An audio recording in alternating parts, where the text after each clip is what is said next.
नमस्कार, आदाब, सत श्री अकाल और सलाम। दोस्तों, आज मैं बात करने वाला हूं इस देश की सबसे बड़ी पार्टी की, जिसने अपने देश में नहीं पूरी दुनिया में भारत का पर्चा लहराया और ये दिखाया कि भारतीय भी कुछ अलग है।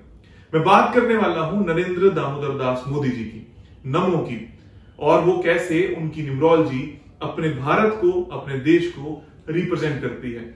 कैसे एक लीडर के अपने नंबर्स उसकी पार्टी में, उसकी जगह पर और अलग अलग दिशाओं में हर जगह दिखाई देते हैं और उनकी सक्सेस दिखाई देती है। कैसे एक लीडर की आभा, प्रतिभा, प्रतिष्ठा और उनका नाम पूरी दुनिया तक फैल जाता है। कैसे एक लीडर अलग अलग जगह पर अपने नाम को इस तरीके से इस्तेमाल करता है कि सिर्फ उसका नाम अपनी पार्टी और अपने देश से बढ़कर भी लोगों के सामने आता है। नरेंद्र दामोदर दास मोदी। सबसे पहली बात, ये कौन सी पार्टी से आते हैं? क्या पार्टी के नंबर्स भी उनके साथ में मैच खाते हैं कि नहीं? क्या वो पार्टी से हटकर अपनी इमेज बनाते हैं नहीं? इन सभी बातों के ऊपर गौर कीजिएगा और साथ में इस बात पर भी गौर कीजिएगा, जो भी लोग मुझे मैसेजेस करते हैं या कमेंट में लिखते हैं कि हमारी कैलकुलेशन के हिसाब से इनका नंबर ये बैठता है, शायद वो कोई और मेथड को फॉलो करते होंगे।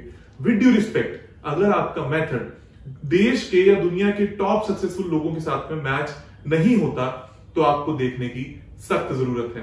तो सबसे पहले मैं बात करता हूं भारतीय जनता पार्टी की। अगर आप भारतीय जनता पार्टी का टोटल निकालते हैं तो एज पर मी ये बनता है 6, और जिस दिन भारतीय जनता पार्टी लॉन्च होती है वो बनती है 6/4/1980, मतलब 6 तारीख को।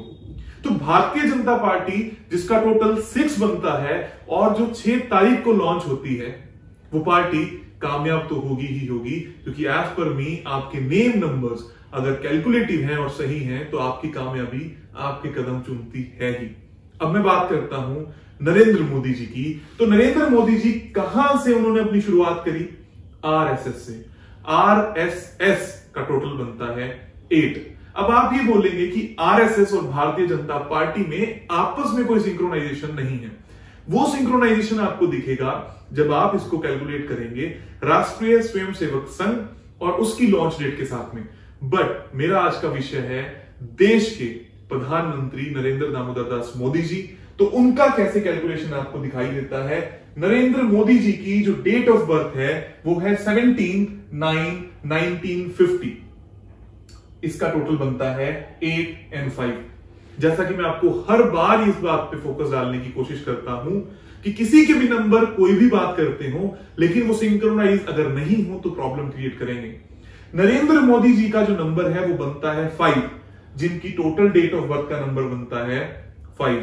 और अगर आप नरेंद्र दामोदर दास मोदी, जो इनका पूरा नाम है, अगर इसको कैलकुलेट करते हैं तो ये नंबर हो जाएगा 8, जो कि इनकी 17 से साफ साफ रिफ्लेक्ट करता है। That is equal to 8।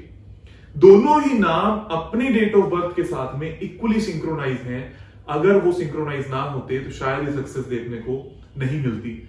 अब मैं और आगे बात करता हूं, ये प्राइम मिनिस्टर कब बने भारत के? 26/5/2014। उसकी डेट क्या निकलती है? 8।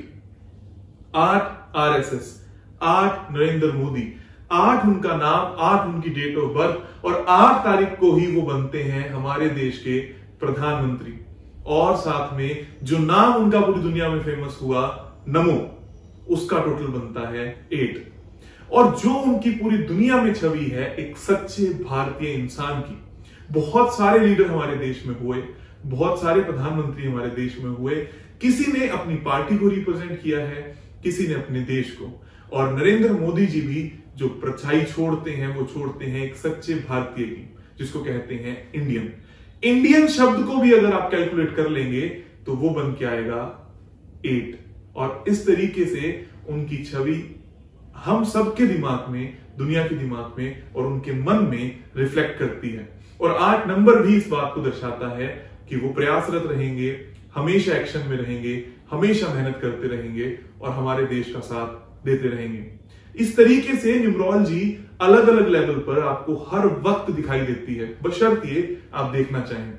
जो लोग अपनी अपनी न्यूमरोलॉजी की पद्धतियों को फॉलो करते हैं, ये रिसर्च करके देखिए, सिर्फ पढ़ मत लीजिए कि दुनिया के 100 में से 80 लोगों पर अगर वो फॉलो नहीं हो रही, इसका मतलब ये है कि आप जो फॉलो कर रहे हैं वो गलत है। अगर आपके द्वारा की गई वास्तु 100 में से 99 लोगों को भला नहीं कर रही, तो इसका मतलब यह है कि आपके द्वारा यूज की गई वास्तु गलत है। अगर आपकी एस्ट्रोलॉजी 100 में से 99 लोगों का फायदा नहीं कर सकती, तो इसका मतलब यह है कि आप जो पढ़ रहे हैं वो भी गलत है। किसी दूसरे को बोलना कि आपकी पद्धति गलत है, उससे पहले आपको रिसर्च जरूर करनी चाहिए और इस विषय को पूरी दुनिया में ऑथेंटिसिटी के साथ में पहुंचाने की कोशिश जरूर करनी चाहिए। आप सभी का बहुत बहुत धन्यवाद और आभार।